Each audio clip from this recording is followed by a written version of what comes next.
nandito na naman ako sa Sunny in the UK. Ang gagawin ko ngayon, magpapalit ako ng caliper ng aking Volvo V70 Estate. Ito, palitan natin to kasi nag stock up, hindi ayaw mag-release, kaya medyo nagka-problema sa MOT, kaya kailangan palitan. So nandito mga gamit natin: brake cleaner, jack, saka yung yan,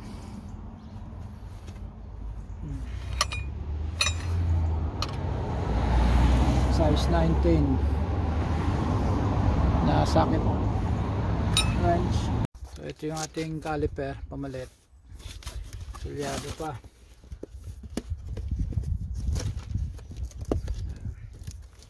Hindi pa nabubuksan. Tingnan ko muna kung kapareho sila ng size bago ko tanggalin yung isa, kasi baka mamaya hindi magkapareho ng ano eh. Hindi sila magkapareho ng size na model. Sayang yung ano. Ito yung bagong caliper na ipapalit doon.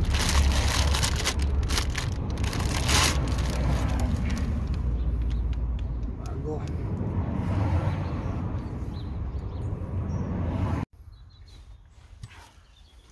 Parang guys, luluwagan natin yung ano, gulong. Ito yung kinat nya, locking key.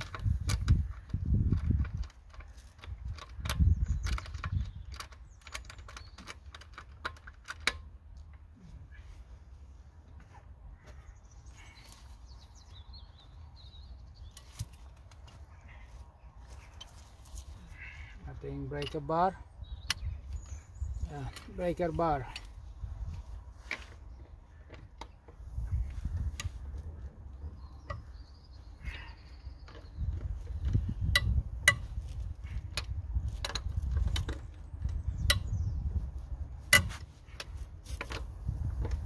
Pag magluluwag tsaka maghihigpit, cross tayo, cross.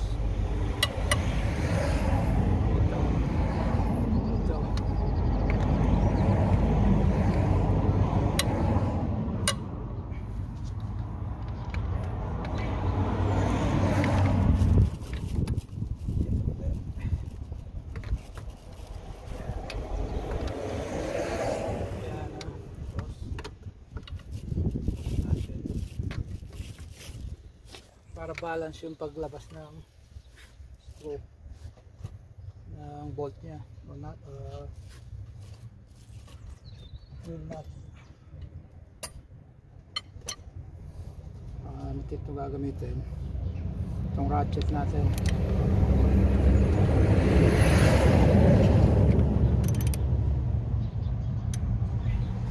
So i-jack natin.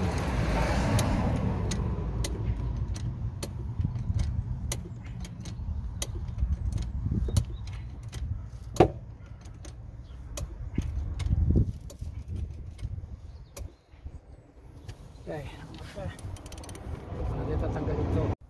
Ayan, so tanggal na yung mga wheel lug nut nya. Itong style ng lug nut ng lug nut. Ito Volvo nakakabit.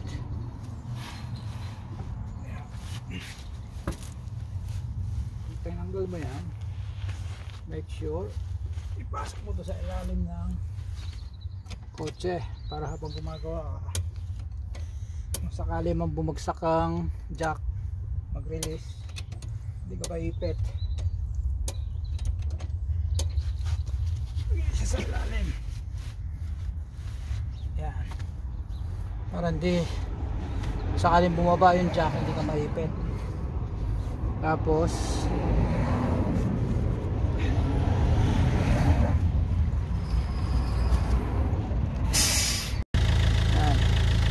i-turn natin yung gulong papunta rito para madaling dukutin.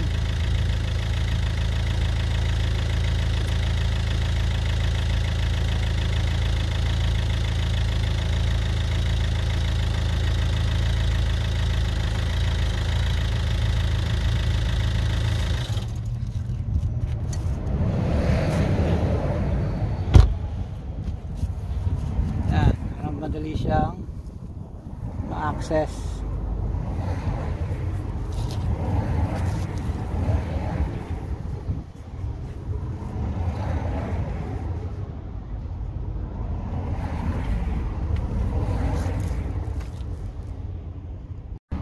So ayan guys, ito medyo may mga kalawang, kaya ito papalitan natin. Original na Volvo siya.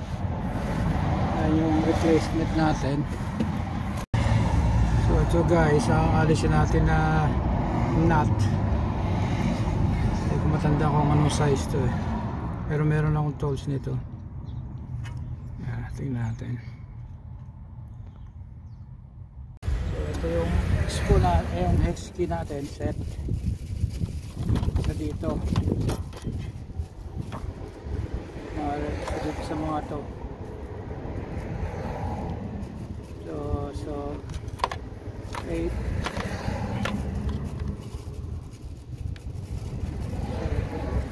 Check natin ano size.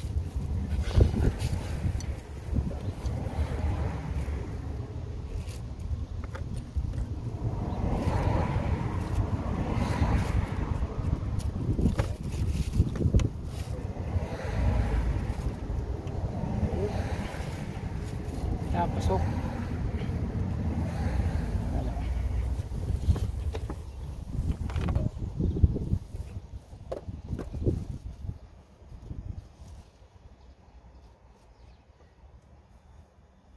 So ayan siya. Ito. Size 7. Size 7 ng X screw. Natin.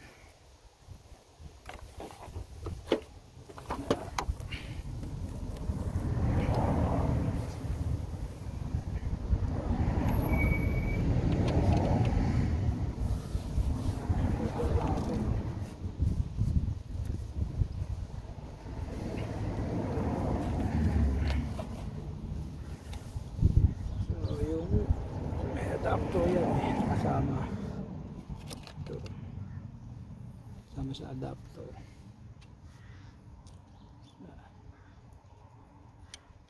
Natin dito. Dito. Ngayon, ang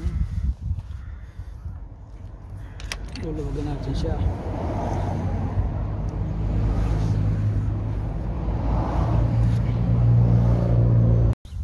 Guys, luluwagan natin to, yung hex screw na to ngayon. Ang ano nito, ng screw pababa,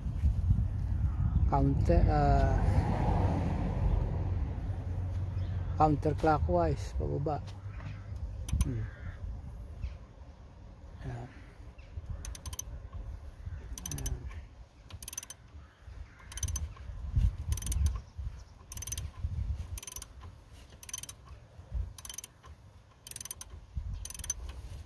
Maluwag na.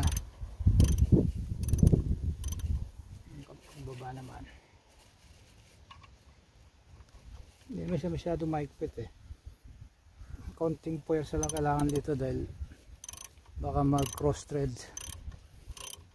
Tawag dito sa loose thread sa Pinas, dito cross thread. Yan, bago natin tanggalin yung caliper, gawa tayo ng pang crimp, pang ipit. Ipitin natin yung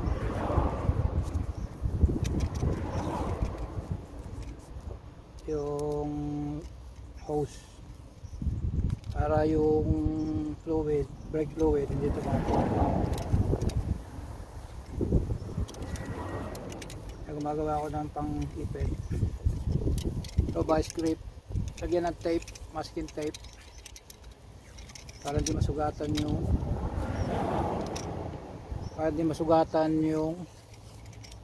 ano, yung pipe, yung brake fluid pipe.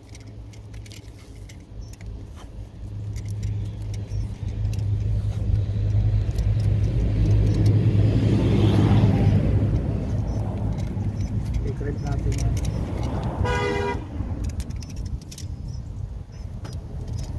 Yan dito mga pon. Ito. Ito. Pipikit natin. Ito. Ayan. Ayan. Para bitaw. Hindi masusugat yung hindi niya masusugat yung pipe kasi ano yan eh, masela niya pag nasira yan, mayroon palitan niya. Kaya kailangan siguradong hindi maipit. Ayan. Hindi release mo walang sugat, ha. Ayan. Kaya dito natin lagay sa baba para ayan. So iangat natin yan eh. Pagkatanggal yan, iangat natin yan sa taas. Kaya kailangan natin ng bungee cord. Pali.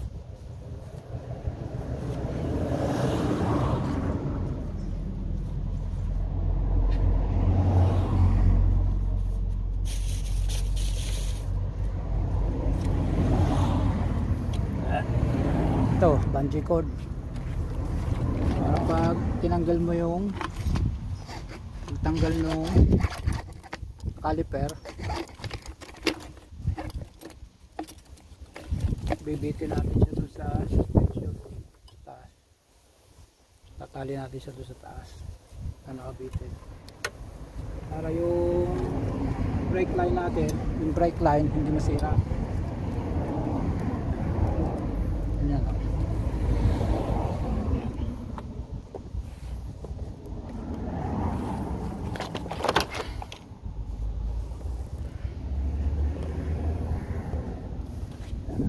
Ito yung silbi nito mga bungee cord na to.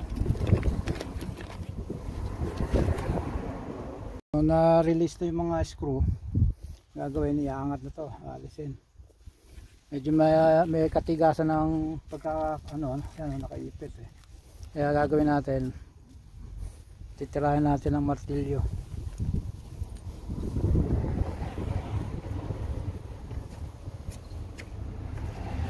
para bumitaw.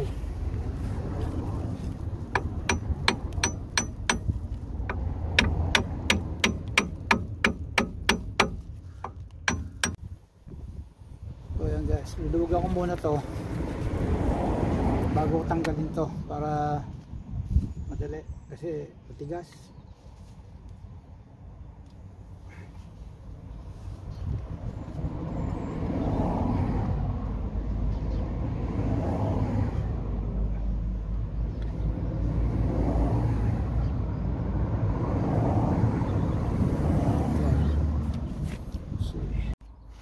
So ayan guys, alisin na natin yung caliper.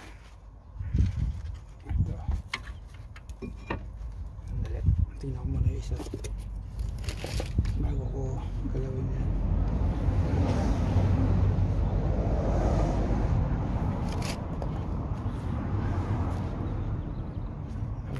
Kailangan ito isa mahigpit na para hindi lumitas yun.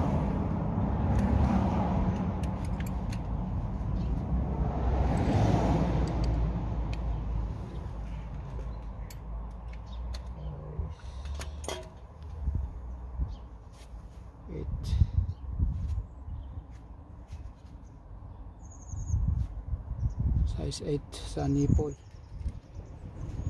Ito mahigpit. Gamit ulit bago tanggal nito isa para kapit-kagan kasi tatapon ng tubig.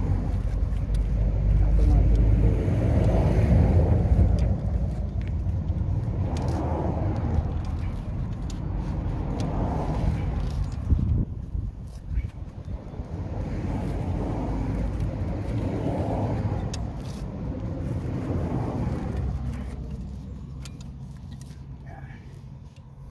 Walang tumapon kasi nakaklam. Ano, kailangan natin ng brake cleaner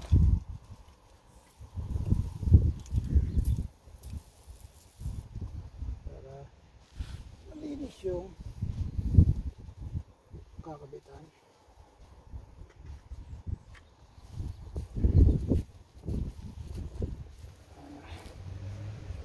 Ito na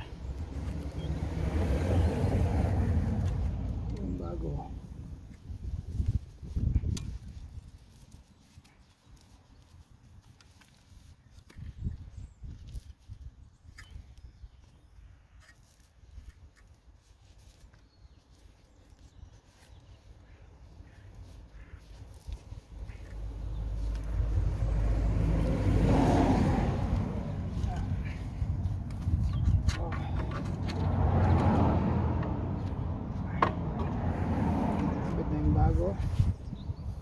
Pwede na tanggalin ito. Kaya muna, higpitan muna natin konti.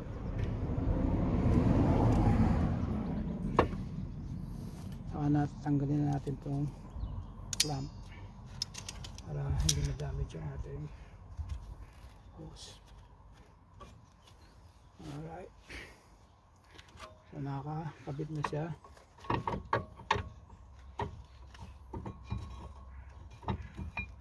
Yun ang talon.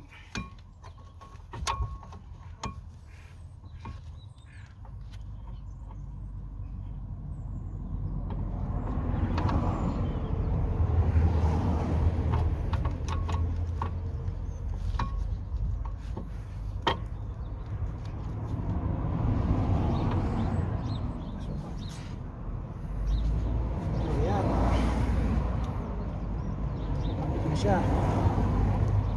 Ngayon kakapit na natin yung brake pads, pero lininis ko na may mga brake pads bago na natin kapit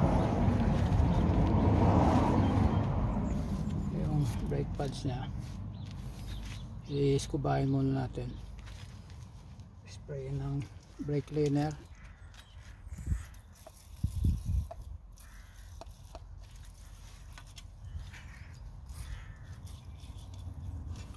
Para hindi maaligabok.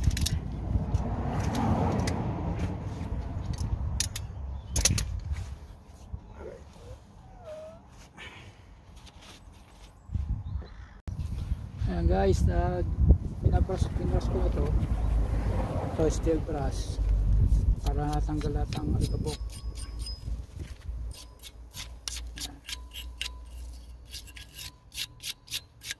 Makapal pa yung preno.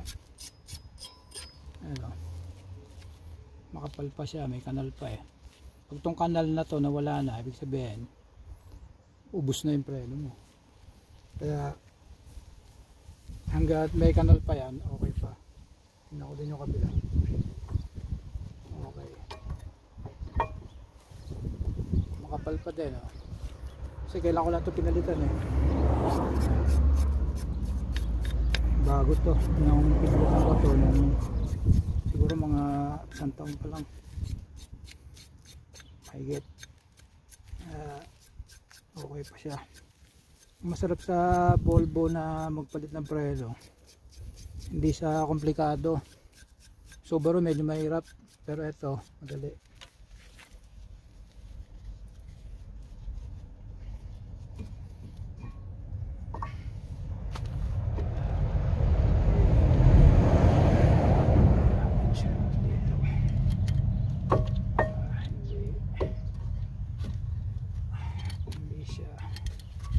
Sira. Alin din siya bumagsak.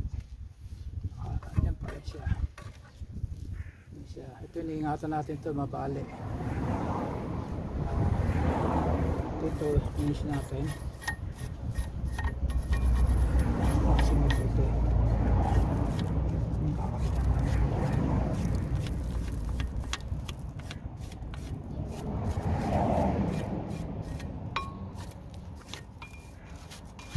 May mga kalawang nag-build up. Alisin yan para masarap ang galaw na, para maluwag ang galaw ng preno, hindi siya restricted.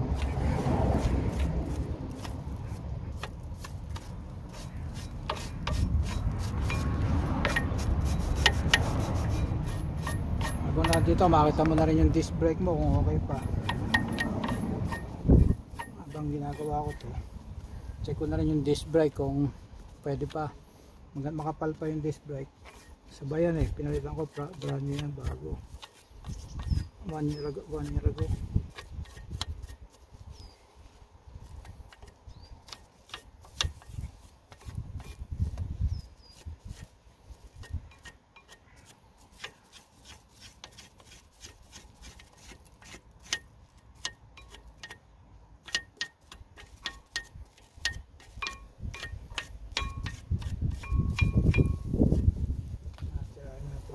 Brake cleaner na malinis.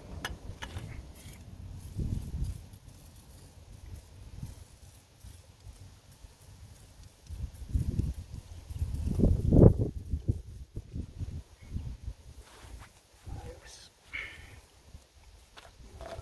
Ito.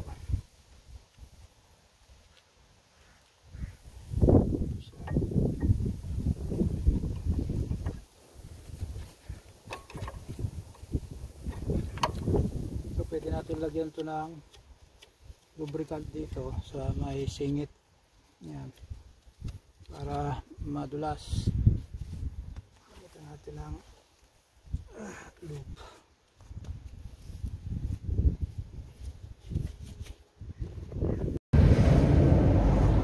Ito guys, silicone based lube siya.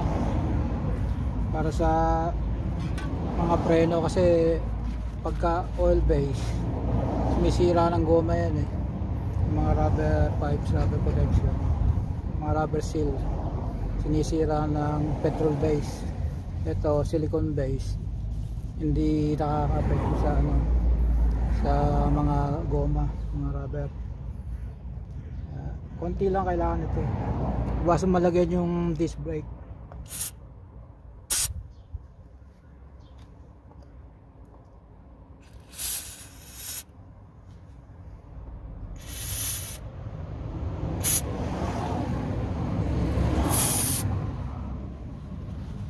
Tapos ito rin yung magiging contact, ito yung magiging contact. So, ito dito yan lagyan din natin itong contact na to, yung gumagalaw sa kailangan lagyan din natin para hindi siya kapatid. Pero ito kasi gagalaw to, yan na naglalaro yan ang nagpe-play ng play. Pagka may maraming kalawang mag-i-stack up yan, hindi bitaw.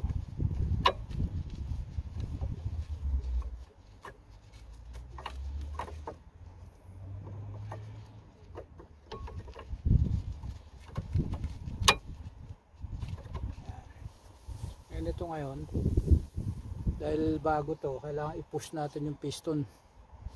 Meron tayong pusher ng piston.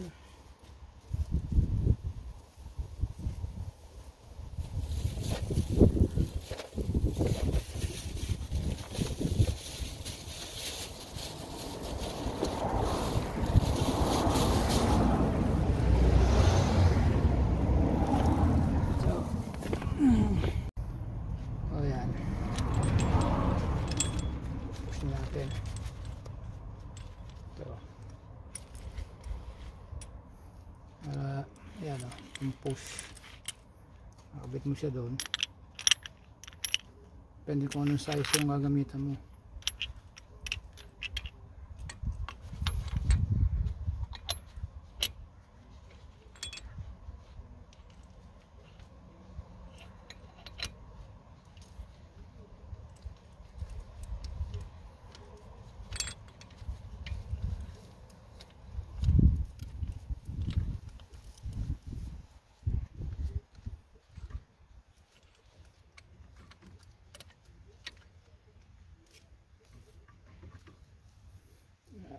Kita mo yung piston,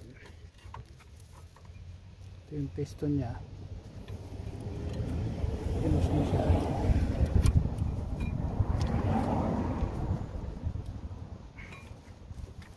Lulubog yan.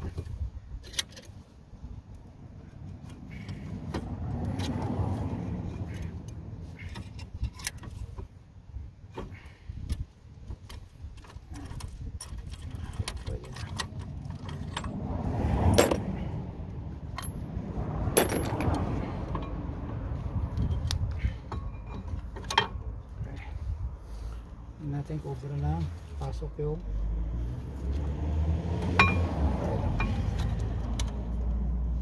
ito papasok dito sa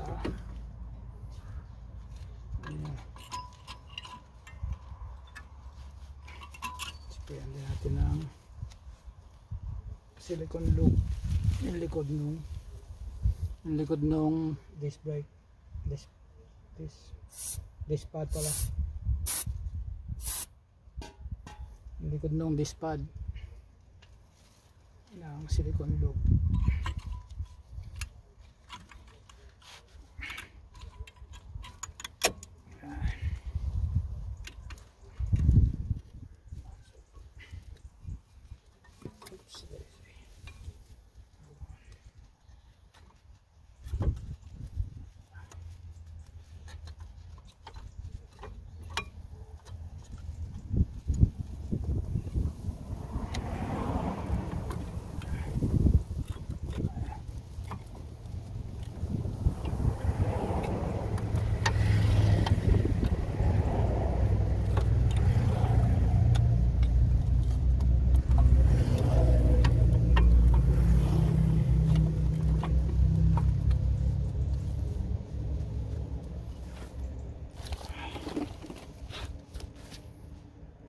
So ito yung screw niya, para siyang, ito yung pinaka parang sliding pin din niya yan sa gilid na kumakapit sa caliper. Kaya kailangan to, ito malinis, isprayan din to ng silicone.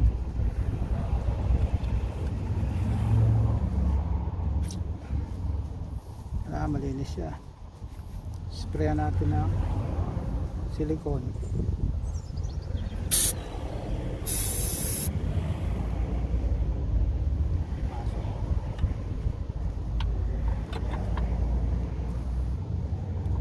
Yung isa sprayan din.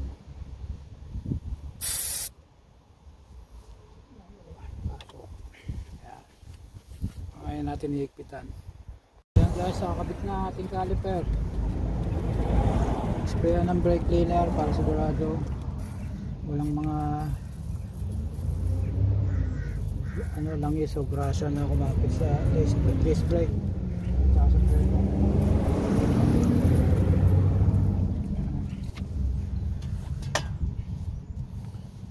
Ginagamit. Tapos i-bleed na natin siya, i-bleed. Pagka mag-bleed tayo ng preno, hindi pwede isang tao to, kailangan dalawa. So yung isa tatapak sa loob ng kotse habang umaandar siya. Tatapakan niya yung preno para lumabas yung brake fluid. Tapos ito namang, ito yung brake fluid, antabayanan siya yung puno. Bababayan, pag bumabayan, kailangan dadagdagan natin siya habang lumalabas yung preno dun sa caliper. Kailangan walang bubble hanggang sa ang lumalabas na fluid sa kanya ay buo.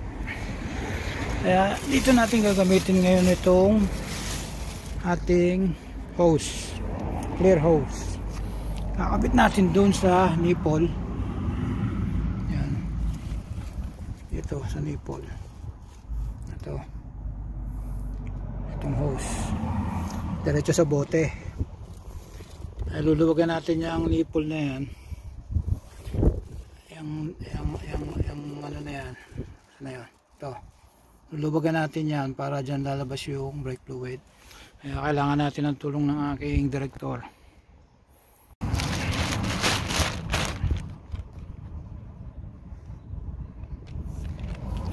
So ito yung ating pintura, pinturahan natin yan. At ito yung ating brake fluid. Kailangan dito dot pour ang ating brush. Bago pa oh. Wala. Pintura tayo na ilalim habang nandito kasi para maiwasan yung kalawang. Guys, ano natin ha, ito yung brake fluid papunta dito, nakakabit sa nipple, tatapakan ni si ano, director. Sakay sa daw. Oh, sakay ka na. Gitna. Gitna. Oo. Yeah.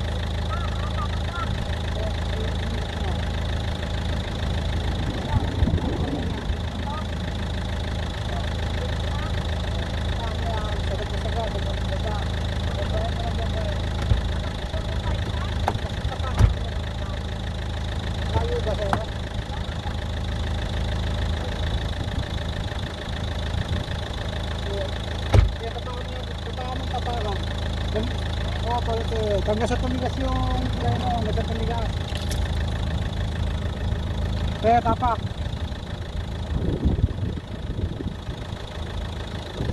Ayan guys, oh. Nalabas na yung ating fluid. Ayan. Fluid. Kaya nakadina ha. Nasara ko na.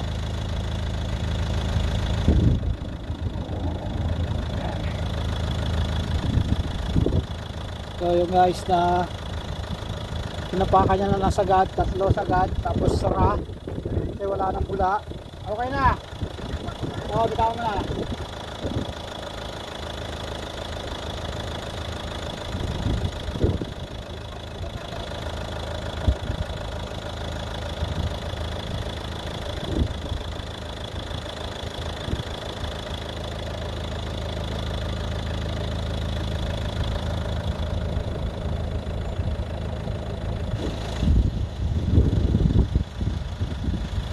Check ako kung okay na yung preno dun sa ano, pag tinapakan.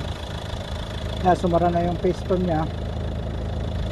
Ito nagsara na. So yan guys, tapos na yung pagpalit natin ng caliper.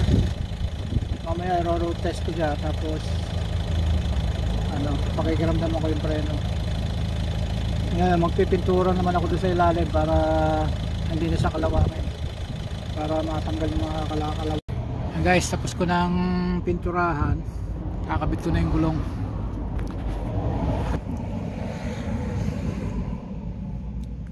Yan, pinturahan ko na yung mga Johnson iron shop.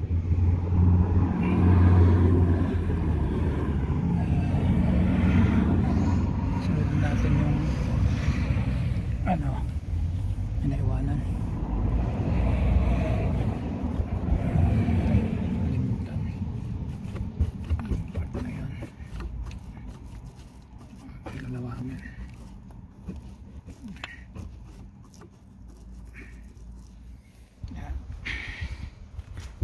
So kakabit ko na ngayon yung gulong. So guys, ating aking torque wrench. So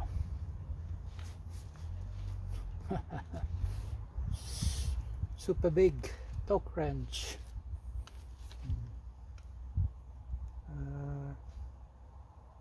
Hanggang 300 foot-pounds kaya nito.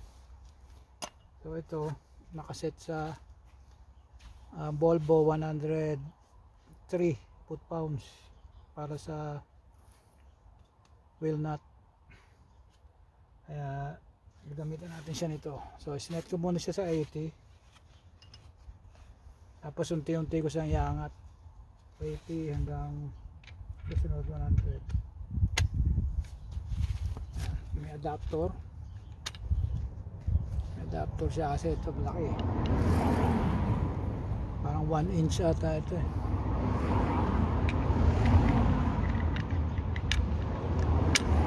half inch. Ayan. So,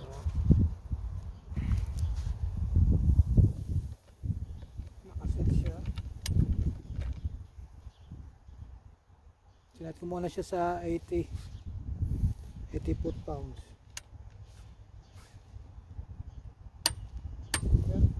Click.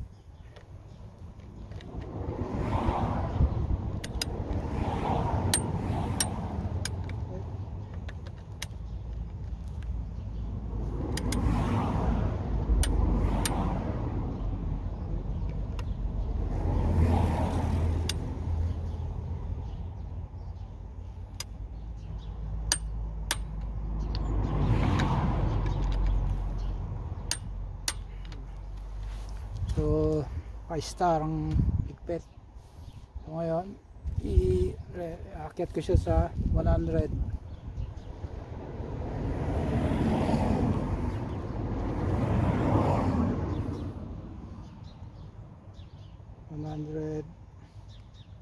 Three. So 100. 103 foot-pounds.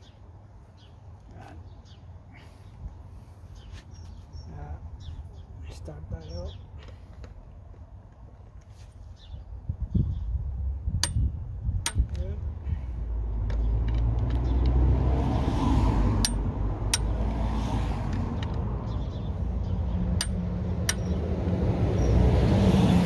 Sa locking nut natin, kailangan maingat, baka mamaya mabasag yung ngipin. Sa locking nut, dahan-dahan lang.